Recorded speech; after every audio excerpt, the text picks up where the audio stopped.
grande tê-los aqui, tê-los bem, né? Espero que não só fisicamente, mas mentalmente também, por essa fase difícil que a gente tem passando. A gente está aqui hoje para um dia de campo. O dia de campo é uma terminologia usada na Embrapa, em algumas instituições, empresas, né? Para geralmente apresentar alguma coisa nova a interessados. No nosso caso aqui do grupo de ornitologia, a gente entende mais como uma oportunidade de troca de conhecimento. A gente trabalha em rede, onde agricultores dão nó da rede, a Embrapa dá nó da rede, né? O mutirão e a fazenda São Luís também são nós dessa rede, né? E assim a gente, nas linhas dessa rede, flui ali conhecimento, né? Relação de conhecimento.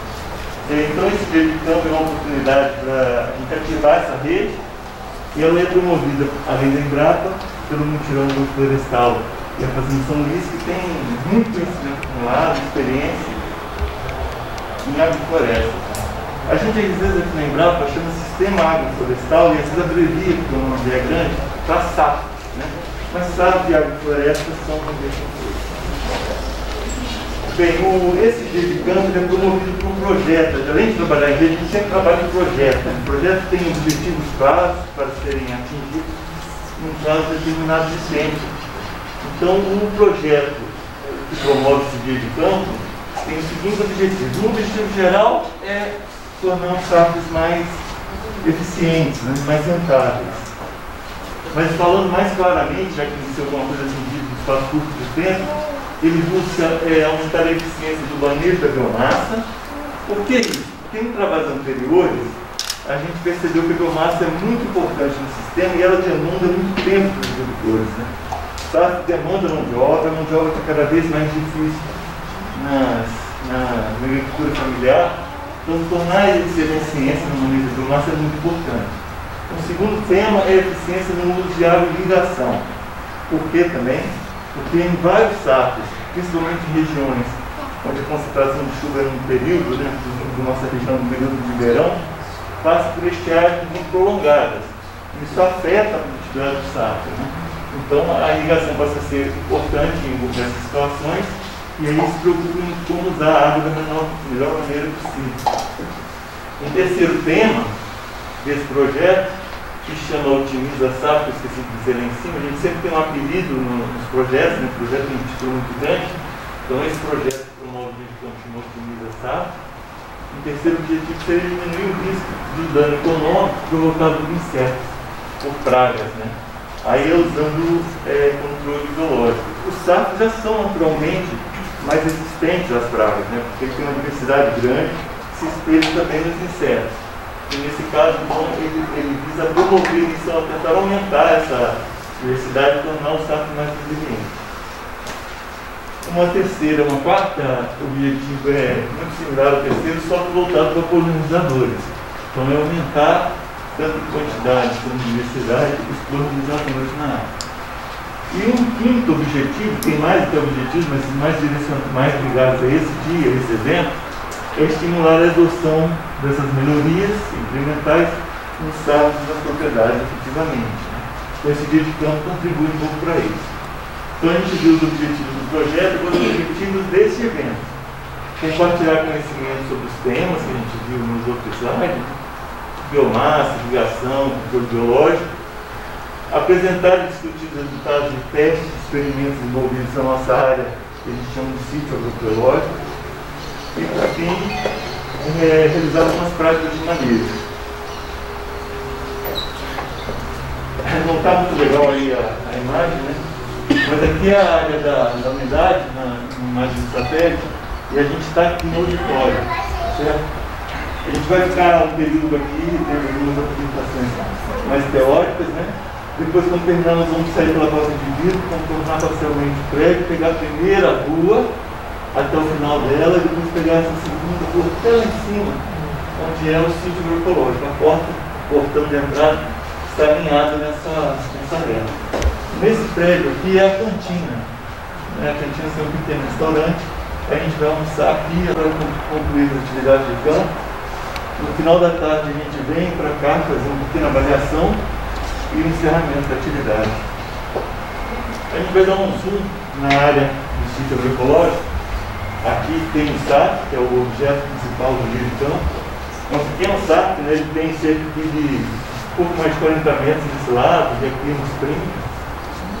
E também, não sei se vocês estão vendo bem, algumas parcelas de experimento de biomassa. Então esse aqui é a área que a gente vai visitar lá. Mas não, Joel. Não entendi. Eu disse que tem outros SAFs ali, né? Ah, sim. Mas não vai ser objeto do dia hoje, né? Por exemplo, o SAF inicial, são mais 2 anos que foi implantado. Esse aqui tem cerca de 4 anos, tá? Então aqui a imagem de drone um pouco mais perto. E o Tabico vai falar um pouco sobre o SAF. Bom dia, pessoal. Antes de entrar aqui, só algumas coisinhas.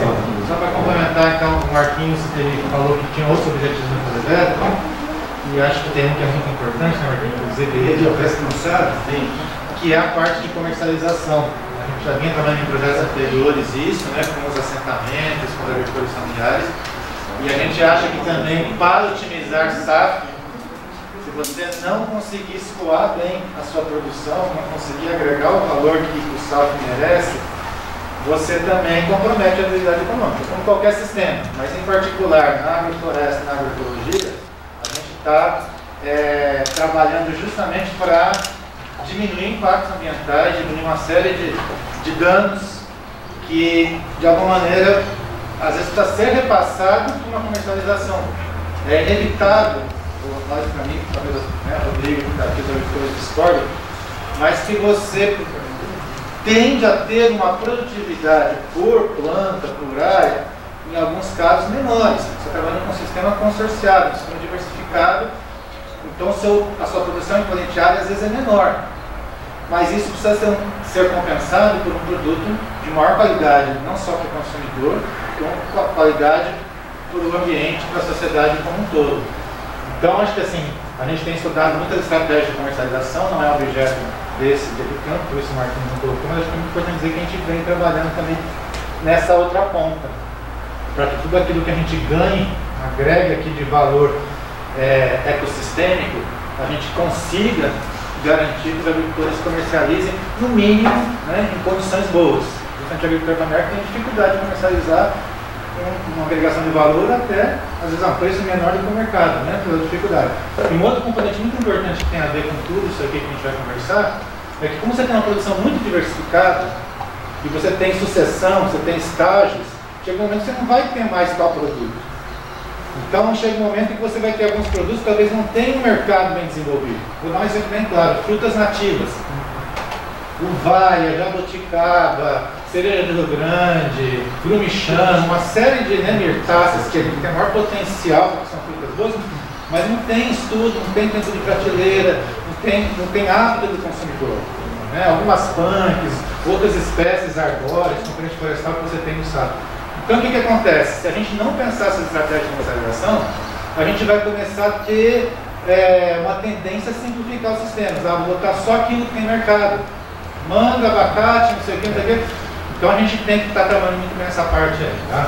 É só fazer um adendo, nesse sentido, o consumidor compreender esse tipo de problema, né, essa dificuldade de produção e aceitar isso, faz desse consumidor que ele tem uma certa consciência do sistema e a gente acaba enxergando ele também como um nó dessa rede, né? Ele faz parte desse nó dessa rede e ele tem que ser conquistado, né? Tem algum só que aumentar a quantidade de nós para que a gente tenha a possibilidade de comercializar de uma maneira mais fácil. Eu vou pedir para a Taica para o dentro, não, já está na minha cota. Porque senão eu vou ser prejudicado aí. Eu estou na cota do Marquinhos. Agora eu dei um parênteses de uma cota que não é de ninguém, mas que eu acho que é importante, né?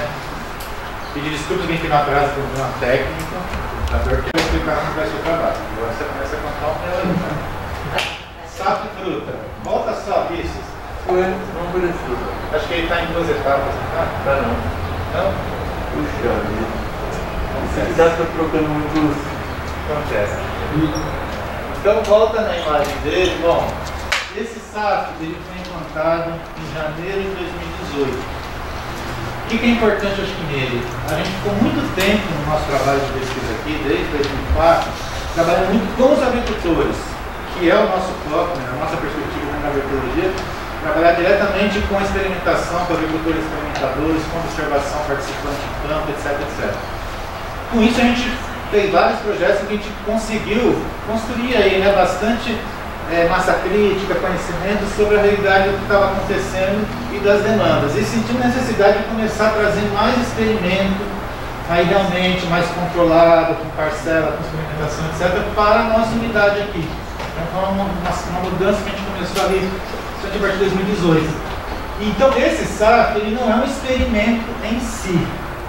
Ele é uma demonstração em um espaço, um grande laboratório de observação, de alguns desenhos, de algumas coisas que a gente foi vendo em campo e algumas coisas que a gente vai testando de melhoria aqui. Com esse projeto que o Marquinhos trouxe aí, que é o Otimiza SAF, que já começou em 2019, 2020, a gente começou a fazer alguns experimentos mais controlados, ou dentro do SAF ou fora do SAF, como essas parcelas que estão aqui, que a gente vai falar em detalhe, vai ver em detalhe em campo. Vamos entrar aqui. Em relação ao SAF fruto, então o principal isso, a gente vai dar um tour nele, a gente vai dividir o grupo em 2 e meia hora de tour aí, com grupos divididos, né? Então vocês vão poder ver com calma, com detalhe, o que tem ali. Mas para dizer que a gente então tentou reproduzir em algumas linhas um desenho que a gente usou no assentamento, são essas 3 primeiras linhas aqui, e as outras a gente foi fazendo diferentes composições para avaliar densidades, etc., como eu disse, num caráter de observação. É um super espaço de prática para os estagiários, para a gente mesmo, né? O pesquisador que vai ficar só no computador, não pegar no facão, não sente. Então eu sempre trabalho isso com os meninos aqui. Vamos capinar, vamos fazer ainda. Vamos fazer, porque é isso que o agricultor vai fazer lá. E a gente ficar mandando, recomendando coisas que depois a gente não sabe o quanto dá de trabalho, então isso nos dá muita luz de coisas que precisam ser otimizadas no sistema. Então só para dizer que acho que isso é o principal. Eu acho que aí agora a favor de Deus.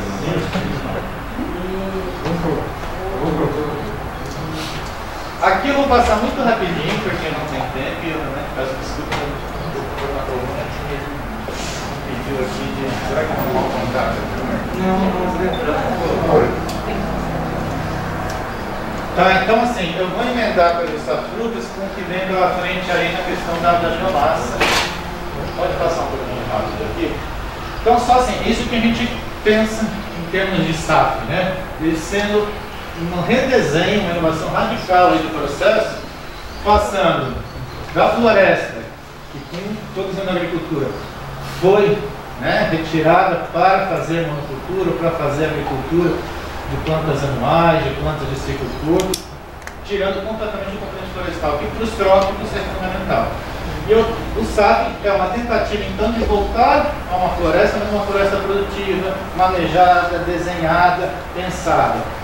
E aí eu gosto de chamar a atenção nesse desenho, principalmente a parte de baixo. A gente fica muito na parte de cima, né? Que é esse processo que a gente quer reconstruir com as agroflorestas. Reconstruir solo, reconstruir biologia, dinâmica e vida de solo.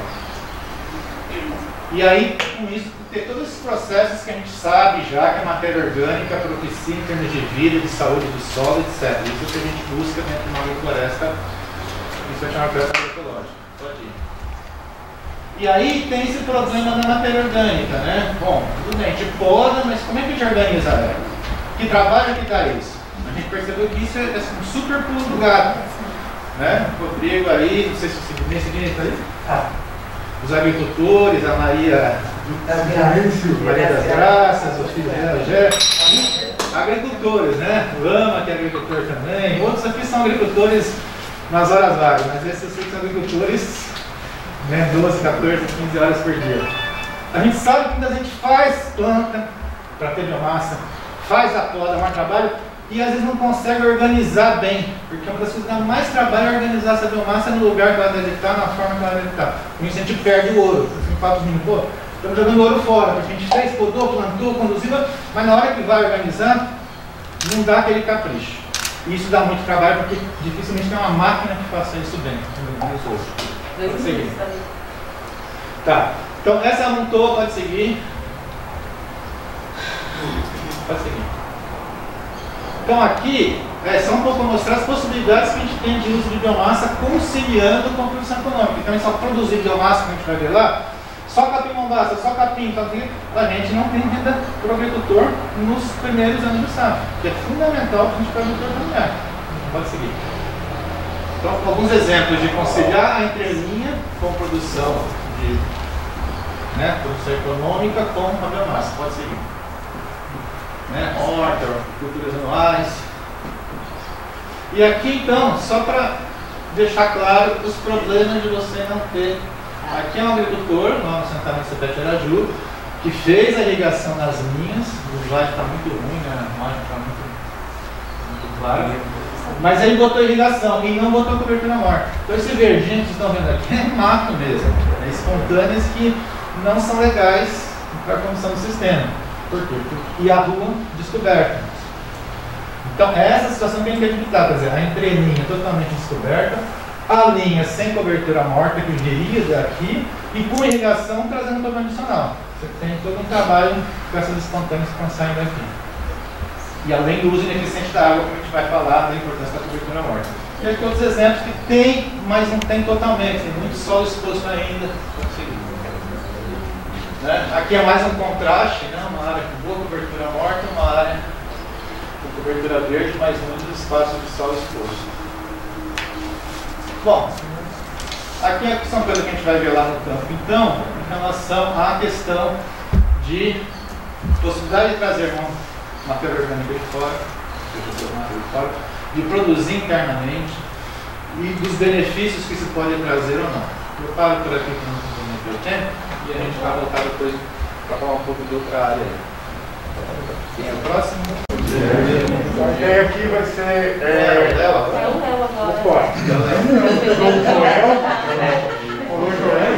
É só para dar um gancho na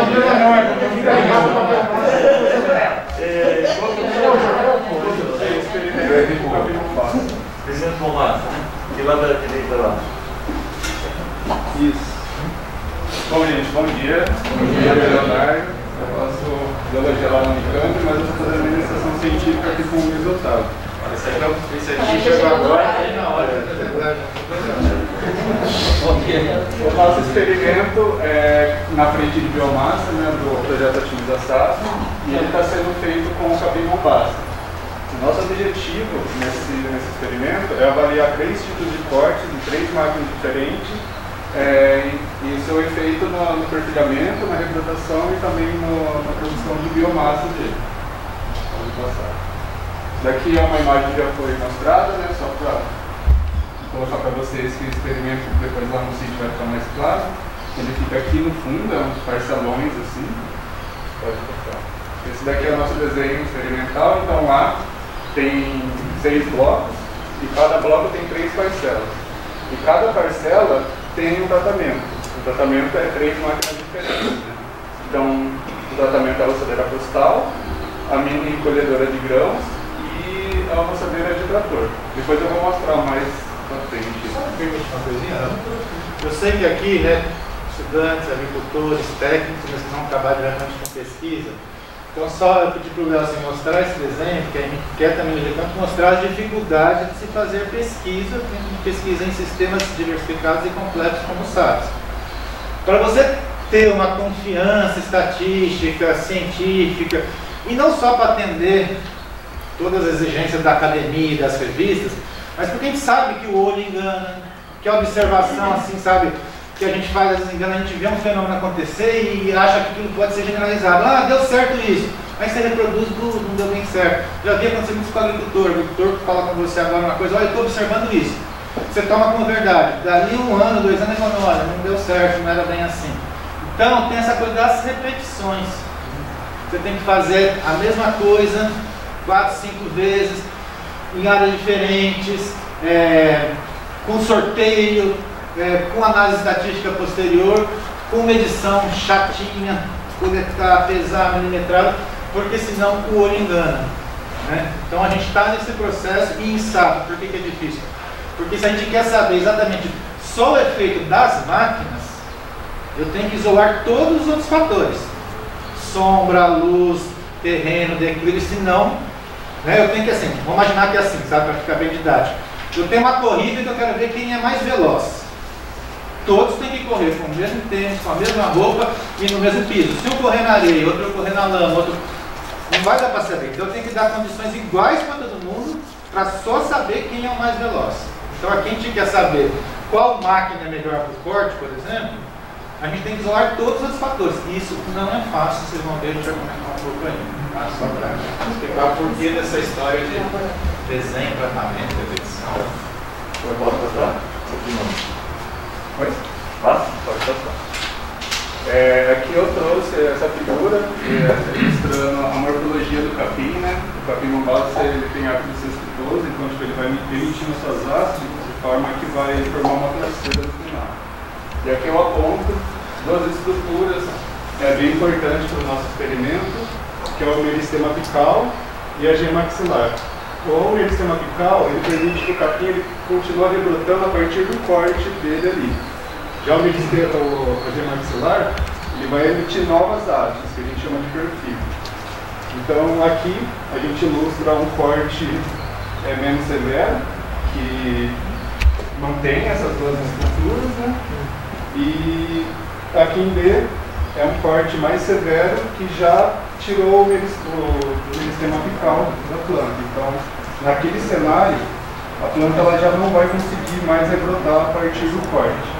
Depois tem uma foto do capim real que daí fica mais simples. Pode. Pessoal, de acordo com as máquinas que a gente está testando, tem roçadeira costal que ela corta mais alto, tem máquina que corta mais baixo. Então é por isso que a gente está fazendo esse tipo de experimento. A gente faz a contagem depois e o acompanhamento do desenvolvimento de cada rebrotação a gente chama, né? Então, por exemplo, se ele rebrota por cima, porque tem um corte mais alto, a gente acompanha, faz todas as medições, velocidade de crescimento, altura de corte. E se é um corte muito mais baixo, ele tende a soltar pelas gemas axilares. Então a gente acompanha também para saber depois qual tipo de rebrotação produz uma maior quantidade de biomassa e mantém a saúde da rebrota, da torceira também, né? Então aqui eu vou mostrar um pouco do nosso tratamento, né? Essa é a mini colhedora de grãos.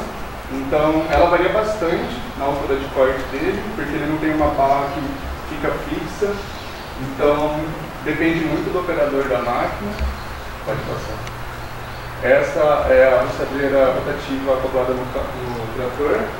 Ele em campo, como o Otávio falou, a gente olha, ele está com um corte bem baixo e nas outras semanas a gente já vê tudo perfilhando.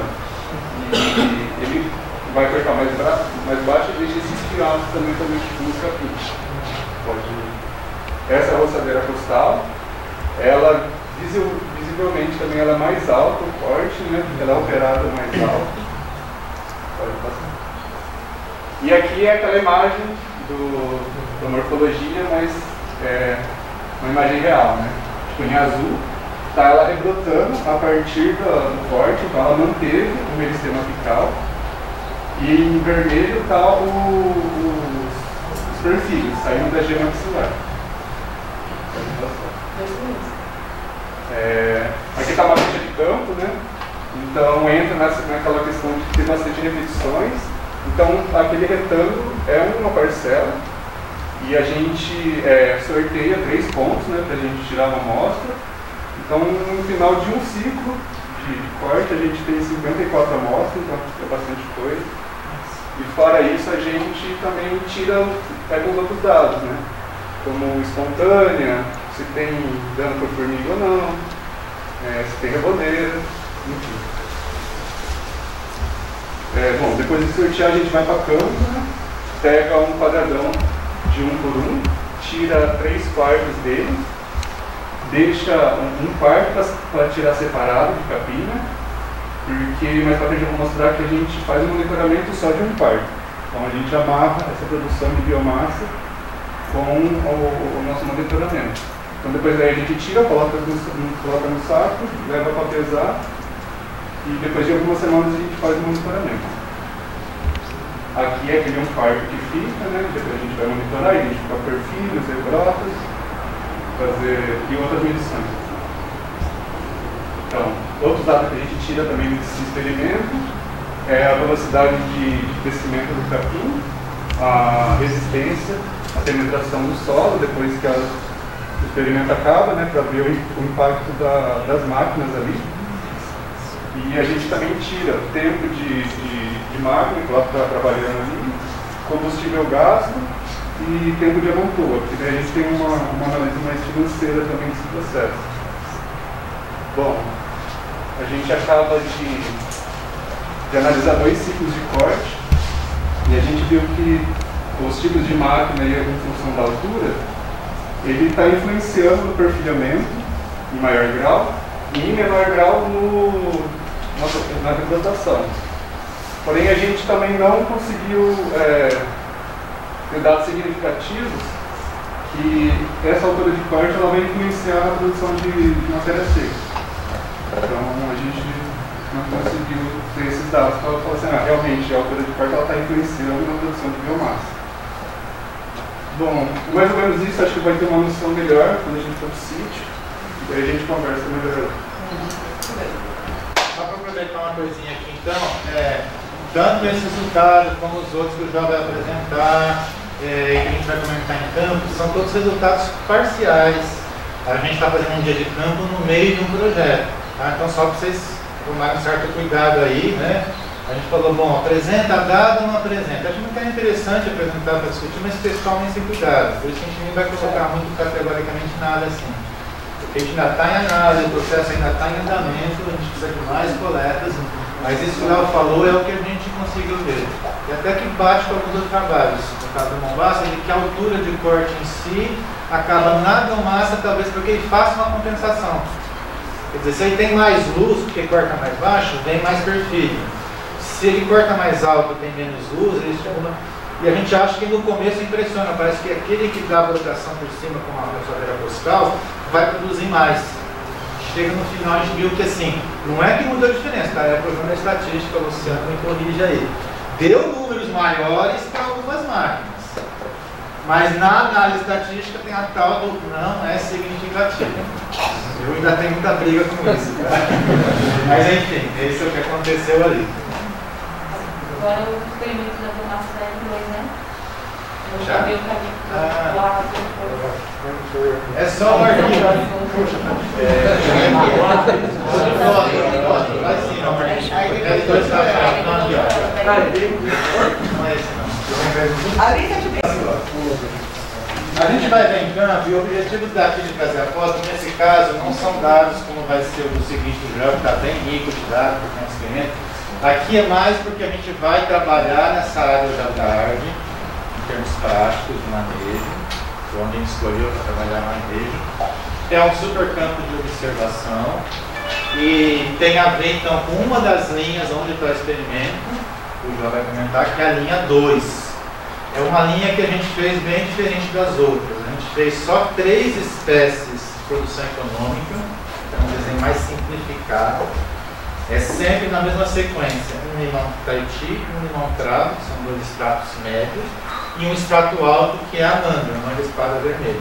Então, vai ser 2 limão Tahiti, uma manga, 2 limão Tahiti, uma manga, etc. E experimentamos trazer uma coisa que também tem estado bastante, que é uma planta chamada de emergente para a poda, né, Rodrigo? Isso aí é meu professor, tá? Que normalmente se usa muito eucalipto.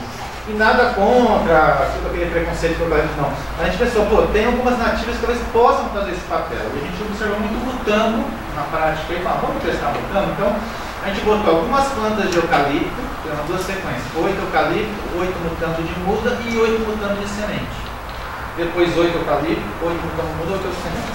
Só para resumir aqui, o eucalipto, a formiga desde o começo batendo em cima, sobraram parte dessas amostras aí. Tem menos amostra de eucalipto, já é um dado. Com formiga na área, que é o caso aqui, talvez. Quem tem formiga dos agricultores? Depois ele está sendo a contar pra gente. Não, depois tem que dar uma aula aqui, então. Não, nós não temos problema, nós temos muita formiga só. Perfeito. Vamos perguntar que a gente convive com muita formiga, você tem problema. Não tem problema com ela. A gente vai mostrar então algumas estratégias que a gente tem adotado para isso. Mas só para dizer que aqui o eucalipto, se não vê lá, sobraram poucos. O muda sobreviveram todos. Lá bonitões. E o mutamo semente a gente apanhou para quebrar a dormência. foi para campo mais tarde, tivemos que fazer a germinação na estufa, em bandejinha, para depois levar. Vocês vão ver que ele está bem mais atrasado do que o tambo muda. Então já é um primeiro resultado. A gente tem coletado biomassa, toda vez que faz as podas. A gente escolheu dessas 16 plantas de cada um dos tratamentos, escolheu 8, as mais do meio, né? A gente coleta, pega, na maior trabalhando para fazer isso. Eu vou mostrar um pouquinho fora. E aí, na entrelinha disso, a gente colocou o café. Depois, um ano depois, praticamente, a gente plantou os botões eucalipto, etc., a gente botou o café. Então, eu vou mostrar um pouco como foi o processo. Começou com um delicampo como esse, com o agricultor, instalar o Rodrigão, aí só corta o pauleiro aqui. Trouxemos agricultores do centro da Secretaria de CEPE, aqui está o Ronaldo, aqui está o seu João, pode passar. Paraguai, super agricultor lá do Mário Lago, que adora essa matéria orgânica, que é o chamado pó de pau, ele e o Nelson adoram isso, e realmente é muito bom, né?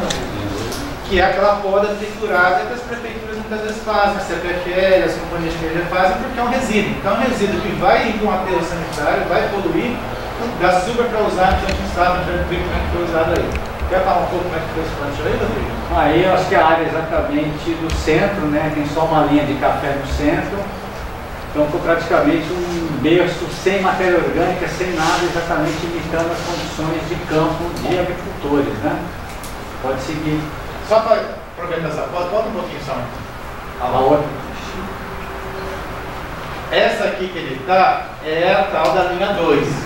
Então nem dá para ver os eucaliptos aqui que estão bem pequenininhos e alguns morreram, a gente vai vendo os mutandos, ó, isso aqui é um mutando, então hoje estão bem maiores. Então, a gente vai vendo também, olhando o café aqui como foi feito, mas olha também como é que vai entrar. Nesse caso, o lado esquerdo, né? É isso? É do lado esquerdo desse caso, olhando da frente. É o Enes ali também. Aqui o Enes também. E aqui já é a linha do Paraguai, né? Que ele já colocou 2 linhas de café, já com bastante pó de pau, né? E a linha, a L2, acho que está do lado direito agora. Agora ela está do lado direito. E ali atrás do Caio e do seu João são já os tem o mutandos. botão do subindo, exatamente. Pode seguir, né? Isso tudo tem 3 anos. Isso. Foi em dezembro de 2019, 2 anos e meio. E aí, essa é a volta, né? Novamente aquela linha do centro, né? Essa é a linha do centro? É a linha do centro, com aquela parte de pó de pau, mas pela frente sem pó de pau. Exatamente. Isso aí já é um tempo depois, talvez uns 15 dias, começou a germinar os adubos verdes, Feijão de coco, esse feijãozão com milho, parece. Isso, hortalária. Hortalárias, exatamente. Vai ter fotos que desenvolvem melhor. Aí é a sequência. Essa é o Paraguai também. Essa é do Paraguai, exatamente, as 2 linhas. O milho aproveitando exatamente o pó de pau, onde tem mais matéria orgânica. E o feijão de porco, que é mais rústico, no lugar sem matéria orgânica. Então, escolhendo as espécies em função das características que elas têm, né?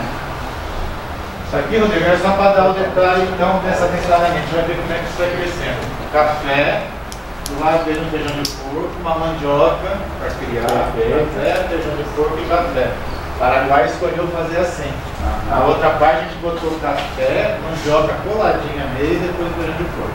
Vocês vão ver como é que isso vai crescendo e vão ver então as necessidades. Hoje tudo isso já saiu, uma parte disso já não existe mais. Exatamente. E crotalária nas laterais, né? Microtalárias na laterais.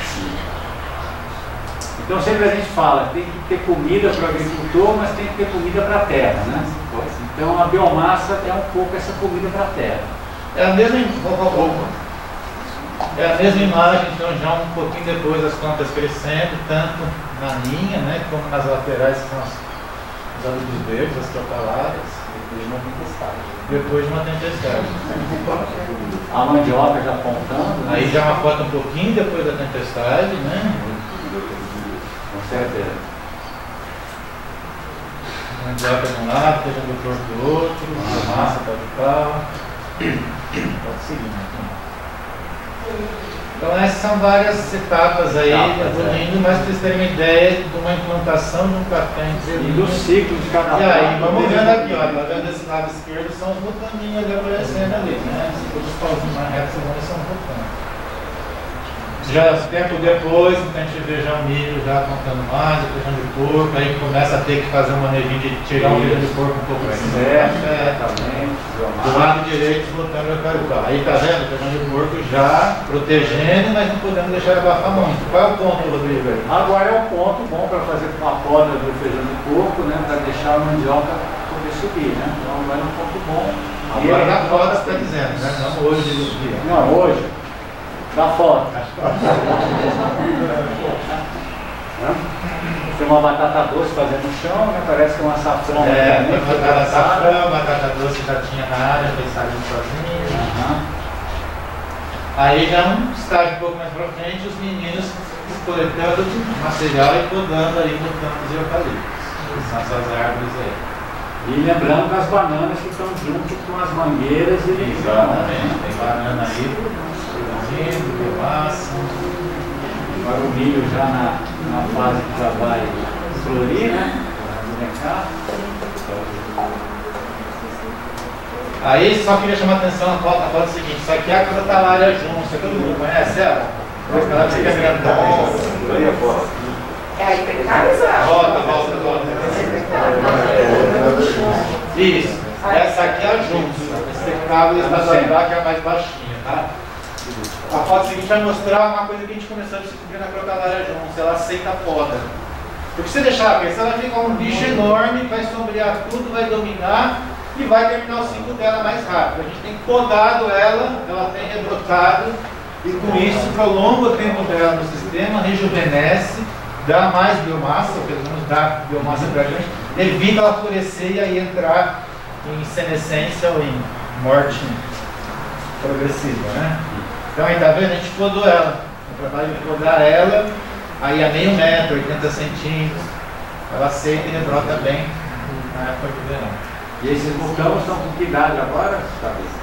Todo o mutambo ele é um ano antes do café, então o mutambo é dezembro de 2018. Nessa foto exatamente não sei qual é a data, mas hoje eles vão estar com 3 anos e meio. Tá? O café hoje vai estar com 2 anos e meio. Aí talvez 1 ano e meio? Esses mutambos eu falei? Eu acho que mais ou menos 1 ano e meio, porque já está começando a chegar a seca. Por aí. Então o pessoal tem uma noção do crescimento dessa planta nativa, tem muito potencial realmente. Aí eu trabalhei de poda ainda só de saia, só levantando saia do motor do eucalipto, sem podar a cabeça. São galhos de baixo, né? E aí coletando material, isso aqui é julho de 2020, eu sei porque foi na pandemia, então realmente era com 1 ano e meio.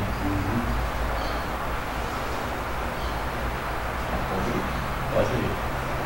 Aí a gente coleta, tem separado folhas e material mais lenhoso. Hoje a gente vai ver lá que talvez vai derrubar alguns e vai ter que coletar material mais lenhoso ainda para contabilizar. Pode ir. Aí já é, depois de um tempo, então toda essa fileira de mutambos ali no alto, né? Pode seguir. Acho que dá para entrar. Aí já é o rapaz que está aqui, vocês vão reconhecer mesmo quem está de costas. É o Marcelinho fazendo a poda de cabeça. Quando chegou ali com 5 metros, 4 metros, a gente poda a cabeça para ver como é que ele reage. O eucalipto já se sabe que reage bem, então a gente não sabia. Então foi podada a cabeça dele. Tem um emergente, né? Isso aqui então já é um tempo depois. A rebrota. A gente já fez 2 podas de cabeça. Vocês vão para cá, vocês vão estar vendo o que tem lá hoje. A última poda foi feita em janeiro e fevereiro desse ano. Essa poda aqui foi feita em janeiro de 2021. Então a gente tem feito uma poda por ano na cabeça. No verão. No verão. Outra dicasinha, desculpa aí, 5 segundos. A gente com o dia de campo, a gente está corridão, está pouco dialógico aqui, mas em campo a gente tem um trabalho dialógico, ou seja, perguntas, conversas, etc. E estamos aqui para aprender também, tá? Queremos aprender com o Sidney, com o irmão dele, que eu esqueci o nome agora, com a Dona Maria, entendeu? Com o Lama, com o Rodrigo, com outros agricultores que eu sei que tem aí, não sei se vieram. E com o primeiro estudantes técnicos que quer dialogar. Então, vocês vão ver que o manejo da tarde nós vamos discutir o que vamos fazer. Porque essa é a real. Não tem receitinha não. Nós vamos chegar lá, vamos olhar junto com o Rodrigo, junto com as pessoas aqui. O que a gente faz aqui? A gente poda, faz isso, faz aquilo, nós vamos construir isso em campo com vocês, tá? Inclusive essa experiência mostrada do café foi construída um dia em campo, né? Então, o que você acha? E aí, essas 2 experiências que foram mostradas, café, uma linha só, duas, Rodrigo, Paraguai. Foram os agricultores que estavam aqui que sugeriram aquele desenho de plantar o café em uma linha, em duas linhas, fora do saco, dentro do saco. Tem um café na linha também. Tem um café na linha do saco também. O diretor aqui, da Caixa, os colegas também. E a ideia é trazer um pouco também essa resposta para os agricultores.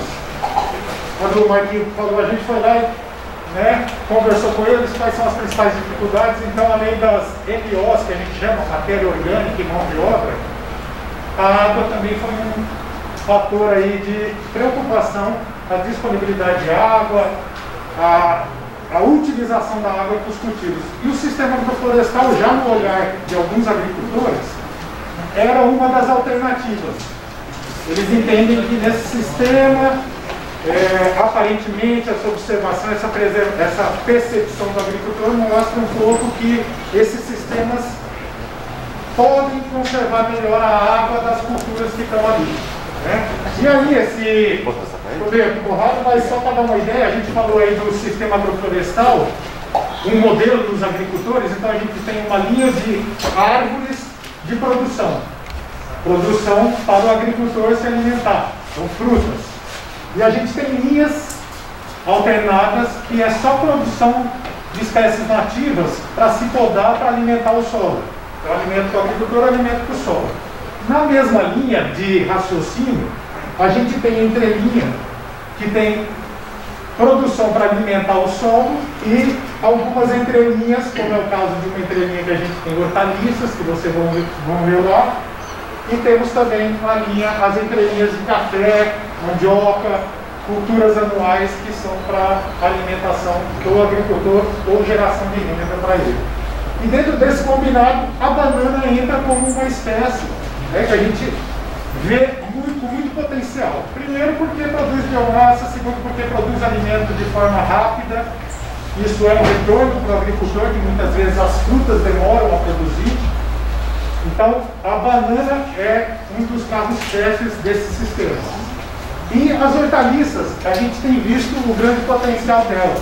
Como é um sistema de longa duração, para o agricultor ter esse retorno econômico logo no início desse sistema, que as frutas vão demorar aí 4, 5 anos para começar a produzir, a hortaliça consegue dar esse retorno rápido nos primeiros anos, quando o sistema ele ainda não fechou muito a copa, ou quando você tem umas entrelinhas com uma largura maior, que você tem maior insolação. Então a ideia foi, e a água vem do sistema de os agricultores aproveitarem melhor. O sistema agroflorestal é um deles. O outro é aproveitar um pouco essas águas da chuva. Então aqui, eu não vou mostrar aqui, mas a gente tem na Embrapa coletores das casas de vegetação, que a gente pega essa água, coloca no reservatório e irriga esse sistema agroflorestal. E o sistema de irrigação que a gente tem utilizado é um sistema que possui aí 90% de eficiência. Então é ou gotejamento ou microaspersão, que são sistemas que o uso da água é mais eficiente. Então você, diferente de um aspersor, que você perde por evaporação, a ideia desses sistemas, microaspersão e gotejamento, é o maior aproveitamento dessa água que você está colocando aqui. Colocando ali, porque o agricultor muitas vezes tem água com dificuldade para abastecimento doméstico. Para a produção, então, a grande maioria dos agricultores que a gente trabalha, que são agricultores familiares e assentados de forma agrária, muitas vezes não tem água disponível em quantidade para fazer esse sistema de irrigação. Então, nós vamos passar muito rapidamente, mostrando para vocês o experimento que a gente está desenvolvendo numa linha de bananeiras, que é a linha 2 que a gente comentou, e aproveitando um pouco esse processo que a gente tem dito, que é ter matéria orgânica no solo. Primeiro, a matéria orgânica no solo para poder garantir um processo a mais de ter uma condição de nutrientes para o solo. A gente sabe que essa biomassa aqui, ela fornece nutrientes. Mas esse não é o foco da nossa pesquisa. Tem uma frente desse projeto que está fazendo essa avaliação, qual é o aporte de nutrientes. A gente já até fez em alguns trabalhos anteriores. mediu lá quanto a serrapilheira fornecia e o quanto que durante um ano o sistema agroflorestal fornecia comparando com o esterco de animais, comparando com o NPK. Então assim, a biomassa, essa serrapilheira ou essa deposição de material, ela fornece muito nutriente. Então quantificar isso seria, né, é um ponto interessante. A gente vem pesquisando. Só voltando, a gente tem criado parcelas e eu vou só aqui mostrar o que, né, para dar uma ideia, porque nós vamos conversar mesmo lá no campo. Então a gente está trabalhando em linhas de árvores com bananeiras e escolhendo a bananeira para poder avaliar, onde a gente tem um sistema de irrigação para gotejamento, uma distância, né, que a gente vem padronizando e uma determinada cobertura, que eu vou falar para vocês aqui, são 100% e 50%. Lá no campo eu vou mostrar e falar a quantidade para vocês terem uma ideia. E essa matéria orgânica vem da onde? Vem daquelas entrelinhas, que é sistemas que agricultores vêm utilizando, plantando gramíneas, para poder fornecer biomassa para essa linha se alimentar.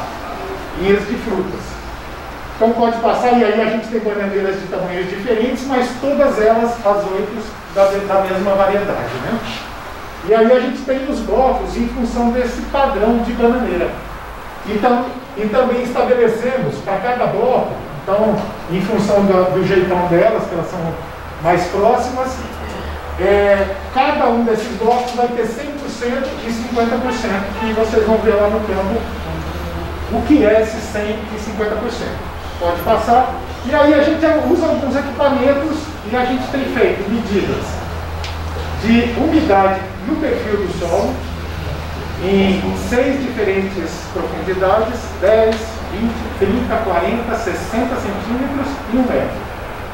E também fazemos continuamente uma medida a 30 centímetros. E a gente usa aparelhos para fazer essas medidas. E usa um aparelho também, e a gente tem também uma estaçãozinha meteorológica que a gente, além dos dados de umidade e temperatura do solo, a gente também está coletando dados de umidade relativa do ar e temperatura do ar, para poder avaliar como é que o sistema agroflorestal se diferencia do cultivo a pleno sol. E aí, só para dar umas ideias, né, a gente tem aqui algumas dados preliminares de umidade, né, do solo ainda com porcentagem de cobertura, né, onde a gente está observando ainda, né, um pouco mais assim para a irrigação que a gente está fazendo, que é controlando a água, é ter, né, essa capacidade de avaliar. Como é que está essa diferença? Está dando aí 2, 3, né, por cento de umidade. Isso é uma diferença, mas estatisticamente a gente ainda está avaliando para confirmar esses dados. Tá? Então, das duas diferentes coberturas. Próximo aqui. E aqui a gente tem uma clara evidência, tá, que tanto com cobertura de 100% como com cobertura de 50%, na medida em que eu estou descendo nessas profundidades, a umidade vai aumentando. Então, quanto mais superficial, menor a umidade, quanto mais profundo, maior o teor de umidade do solo. Vou colocar aqui, o azulzinho claro é 1 metro. Tá? E na medida que eu estou descendo, eu vou chegar nos 10 centímetros que, né, ao longo do perfil eu tenho mais umidade quanto mais profundo, menos umidade quanto mais raso ou superficial eu estou. E isso é indiferente para as coberturas. Próximo slide, Marquinhos. Para a temperatura e umidade, a gente tem observado que nesses pontos que a gente está fazendo as leituras, não tem muita diferença para essas posições ou blocos ou parcelas dentro do sistema agroflorestal. O que a gente começou a fazer agora, e não está aqui nesses dados, é avaliar também fora do sistema agroflorestal temperatura e umidade. Só para ficar claro, não é a temperatura de solo, é a temperatura do ar. E do ar medida ali, vocês vão mostrar em campo. Vamos mostrar o aparelhinho em campo. E a umidade vai ser o próximo também, que ele tem mostrado pouca diferença, pode passar, Marquinhos, né, entre os dados locais de temperatura e umidade, que são variáveis que a gente chama microclimáticas, que estão ali no sistema agroflorestal. O próximo. Então aqui a gente tem luminosidade, que é o que a gente tem observado, que varia muito no posicionamento que você está e ao longo do dia. Então isso dá uma variação em função das árvores que você tem nessas linhas. Então a luminosidade ainda é um fator que a gente tem essa variabilidade em função da posição. Por isso que estávamos falando, é complexo mesmo, né? O sistema agroflorestal ele tem essa diversidade de situações e posições. O próximo, e a gente está fazendo o trabalho lá dentro. E vou mostrar para vocês, como a gente falou de sistemas aqui delineados estatisticamente, com repetições. Esses são experimentos agora com hortaliças. Mostrei das bananas e de hortaliças a gente já vem aí repetindo alguns ciclos, né? Então a gente está há 2 anos fazendo experiências com diferentes consórcios e plantas solteiras, avaliando dentro e fora dos SAFs como é que é esse comportamento com relação à água. Próximo. Então aqui só para vocês terem uma ideia, esse é um sistema bem fora do SAF, né, do sistema agroflorestal, com irrigação, plantas consorciadas. Então eu plantei um alface 30 por 30 de distância e metade das parcelas eu deixei ele solteiro e metade das parcelas eu deixei ele uma linha intercalada com rabanete, uma linha com rúcula. Então eu tive quase o dobro da produção desses canteiros e consumindo praticamente a mesma quantidade de água. E aqui seria dentro do sistema agroflorestal. Então dá para ver consórcio, sem consórcio, consórcio, sem consórcio.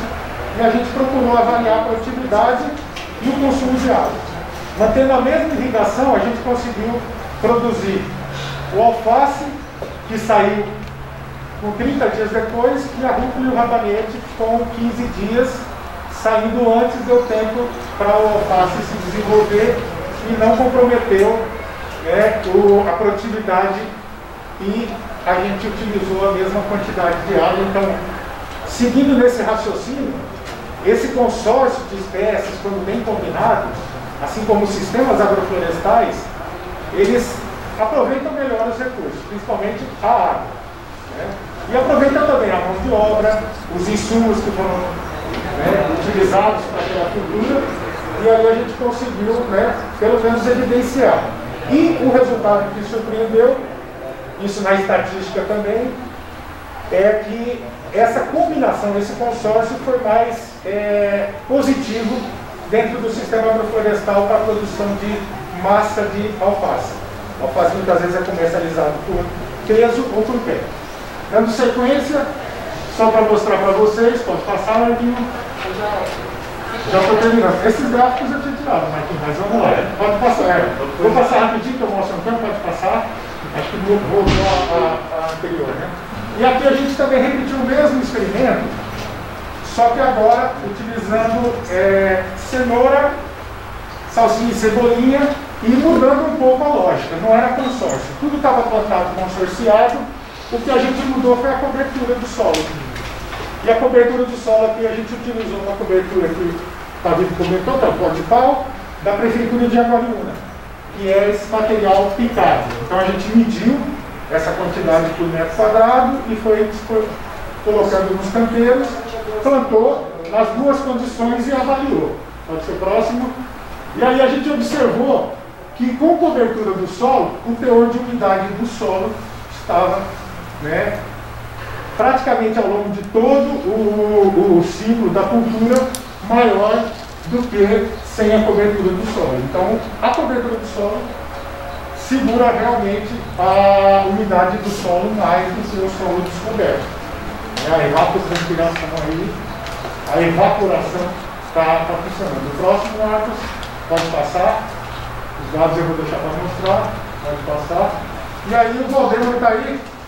O Valdemar pode falar do experimento, porque essa biomassa também é uma barreira para controlar essas espécies que a gente tem. Então, pessoal, nós aproveitamos esse ensaio que o João está falando, para fazer uma avaliação de plantas espontâneas. E os agricultores sabem, que uma coisa que dá muito trabalho para eles é a capina. O trabalho de capina, principalmente em canteiro, E aqui lembrar para os estagiários, sabem que dá muito trabalho para eles. Bota avançar. Então aqui está um detalhe que é a amostra, esse quadrado aqui de terra, é a amostra que a gente utilizou para fazer esse levantamento. Tá? Então aqui é uma amostra coberta com o pó de pau.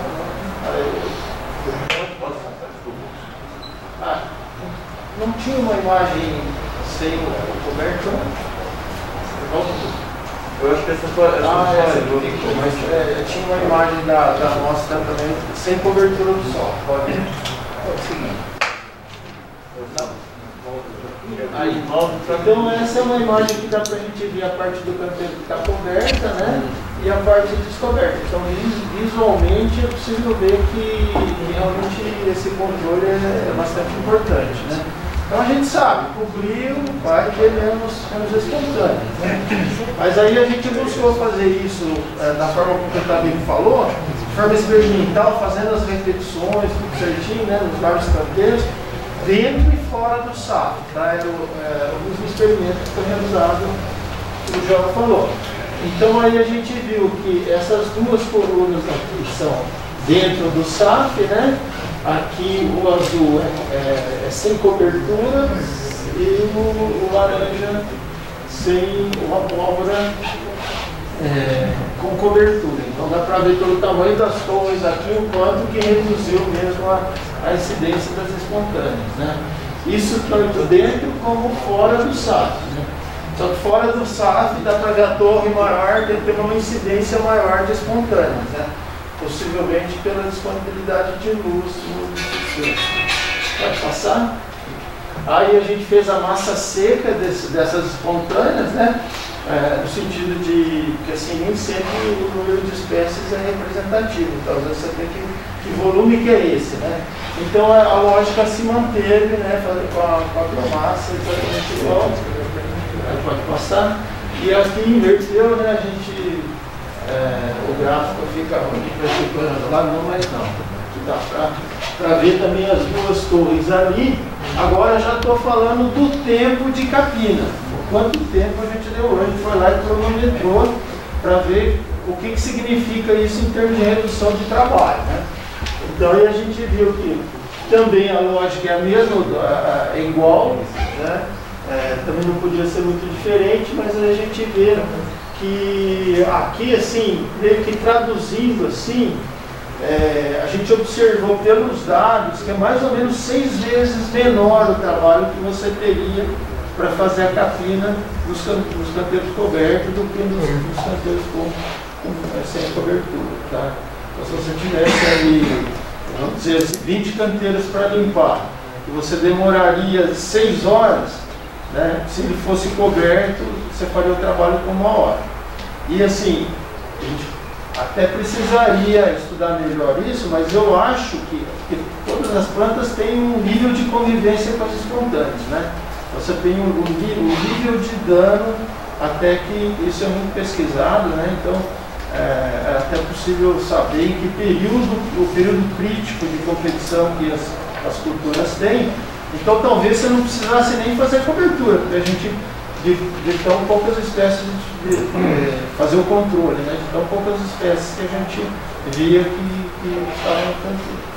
Basicamente é isso. Depois lá no campo a gente vai falar um pouquinho também daquele experimento da linha 2, também que a gente tem avaliado espontânea também, né? O quanto aquela biomassa que a gente vai estar retirando da mombaça da entrelinha vai estar fazendo de controle sobre as espontâneas. Tá? Isso que você falou de não retirar é interessante, porque se a cobertura são poucas espécies e talvez não precisasse retirar, talvez essas plantas presentes também tenham uma contribuição importante em termos de controle natural de pragas e de manutenção de polinizadores. Né? Exatamente. Então, você avaliar mesmo. Então, foi bom você dizer isso, porque às vezes eu não vou falar desses dados, eu falo assim, olha, que a gente está pensando numa situação que a gente está fazendo uma capina convencional, está fazendo uma condução convencional. Mas a condução mais ecológica do sistema seria dessa forma realmente, né? São poucas espécies que possivelmente não vão competir, não vão prejudicar o desenvolvimento das plantas. Também é possível você ter essas outras vantagens ecológicas a partir da presença delas. É uma coisa despende, né? Então assim, só queria chamar a atenção de passar para a próxima agora, que esse dado eu considero assim, super importante. Esse dado, assim, esse tipo de dado, Porque a gente percebe, vamos pensar na situação, que o agricultor precisa fazer aquele controle, vai vir muita braquiária, ele precisa, né? Quem sabe, vai começar uma área de reflorestamento, pomar, às vezes até a própria horta, ficar na tiririca. Eu percebo que tem uma relutância dos agricultores, dos estagiários, nossa, de fazer uma boa cobertura morta. Não pelo conceito, porque é um trabalho concentrado. Dá maior trabalho fazer isso no começo, então a gente foge um pouco dele. E fala, não, mas a gente vê claramente que você vai economizar ao longo de todo o ciclo. Aquela enxadinha, aquela capinha, no caso de quem usa herbicida, então é uma alternativa realmente ecológica ao herbicida, mas que tem que ter essa coisa de um convencimento bem forte, porque senão você realmente, até a própria organização da poda, a gente fala assim, deixa, né? É muito trabalho, não dá tempo, mas você ganha tempo. Então, otimizar o máximo possível isso aqui, como fazer essa cobertura morta no começo para ganhar lá na frente. Isso é o desafio. Estou aproveitando ali que também um dos objetivos que não foi falado, né, mas no projeto ele está contemplando também, tudo isso está sendo mostrado para a gente procurar avaliar de forma integrada, ecológica e economicamente. Então, a irrigação é um exemplo. Eu estou usando um sistema, qual é o custo dele, qual é a operação, a mão de obra que eu tenho ali, e quanto que ele me economiza comparando com outros sistemas. Então essa avaliação ela pode ser interessante econômica, pode ser interessante ecológica, mas essa avaliação integrada é o que a gente tem também como um dos objetivos do projeto, para poder também recomendar para o agricultor uma prática, uma medida que ele vai ter uma viabilidade econômica e também ecológica no sistema.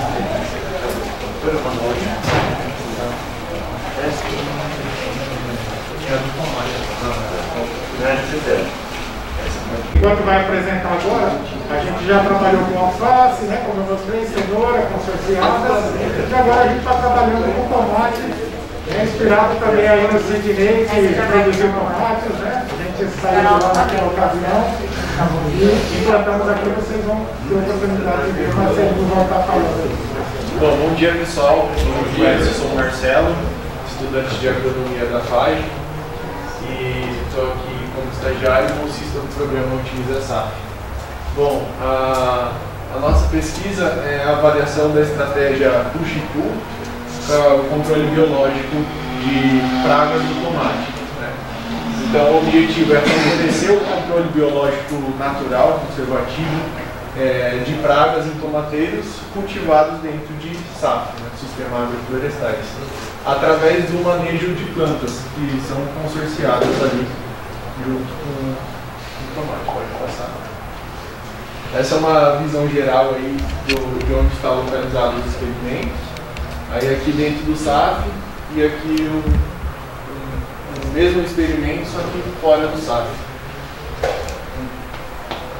Bom, aqui são algumas imagens de antes, como era o local. Aqui a gente vê que foi onde foi realizado o experimento que o Joel falou. Estavam com algumas touceiras de Napier, de Bolonhão. Aqui é a entrelinha 4 do SAF, que estava com uma adubação verde.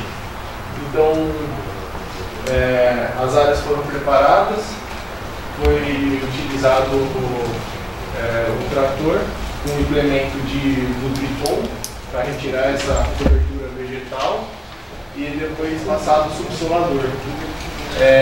Foi feita também a adubação com termofosfato, Termax e a torta de mamona. E depois realizada a incorporação dessa matéria orgânica ali no solo. Aí uma foto do preparo, aqui depois pode passar. Aqui é um desenho, né, experimental, a área do SAF e a área do pleno solo. Aqui, esses que tem a linha dupla aqui de bolinhas, são onde está consorciado. E aqui é o tomate solteiro. Então aí, igual o Tavico falou, tem as secções para a gente poder estar fazendo uma análise mais pra frente. Pode passar. Bom, isso aqui foi um levantamento que foi feito das principais pragas, né, do tomate. Tem o trips e a mosca branca como principais, tem a traça também do tomateiro. E aqui os predadores desses insetos, né? Tem as joaninhas, alguns percevejos, alguns ácaros predadores. E fazendo esse levantamento a gente decidiu quais seriam as melhores plantas para estar consorciadas junto com o tomate. Então a gente decidiu pelo Tagetes erecta, que é o cravo, e o coentro. Pode passar. Bom, a gente adquiriu as mudas de tomate no viveiro próximo. A variedade é Coach. E foi feito um espaçamento de meio metro entre as plantas. Aí o consórcio foi feito com o coentro na mesma linha do tomate e o cravo na parte mais alta do canteiro, né? A gente fez o tutoramento desses tomates com um arame que passa por cima de todo o canteiro e ele é conduzido com fitilho. Apenas um ramo principal para cada planta. Aqui também o sistema de irrigação foi feito por gotejo, sendo 2 mangueiras por canteiro. Pode passar. Bom, aqui as avaliações do experimento, né? Amostragem de artrópodes, ou seja, aqui nessa avaliação nós eliminamos para efeito de comparação as 2 plantas da extremidade, são 8 plantas por parcela. Então a gente só pegou as 6 plantas centrais e do topo da planta para baixo a gente contou a 3ª e a 4ª folha já bem desenvolvidas para fazer essa análise. Então nessas folhas a gente olha tanto a parte de cima quanto a parte de baixo da folha e conta todos os insetos que a gente encontra ali. Joaninha, percevejo, algumas lagartas, enfim. Também é uma avaliação dos frutos da primeira penca, que é a penca mais embaixo, para ver se tem presença de ovos, de lagartas, de larvas ou algum inseto. E tudo isso é observado, anotado e quantificado. Pode passar. Aqui é a avaliação de taxa de predação. Então, isso aqui é uma larva de tenebro, que pode ser tanto feita com essa, né, que é uma isca natural, ou com uma massinha de modelar, que pode ser feito em casa, né, caseiro, com farinha de trigo e outras coisas. Bom, essa avaliação, esse tenebro, ele é colado em uma folha do tomate e posteriormente a gente vai avaliar se esse tenebro foi atacado por algum predador ou não. E aí levantar essa taxa de predação. Aqui a avaliação de produção. Então, tem uma avaliação de produção total de frutos por planta, produção total de frutos comerciais, né? E esses aqui, no caso, frutos comerciais, produção de frutos não comerciais, que a gente vê esse aqui já com uma doença fúngica, esse aqui foi por passarinho, esse aqui uma lagarta que atacou, e frutos podres também. Aqui no caso não está podre, mas é uma doença vira-cabeça. Bom, esse experimento ele tem a previsão de terminar entre outubro e novembro, que vai estar no início das chuvas, e devido à grande umidade no canteiro, vai decair essa produção e as plantas vão possivelmente estar mais atacadas por algumas doenças fúngicas e outras pragas também, que vai fazer com que interrompa essa produção. Por último, agradecer a presença de todo mundo aqui hoje e também de quem colaborou com o projeto, e que ele sirva de inspiração e impulsione cada vez mais pesquisas, não somente de controle biológico, mas principalmente em áreas de SAF e agroecológicas. Aí a gente tem o e-mail para contato, caso alguém tenha alguma dúvida.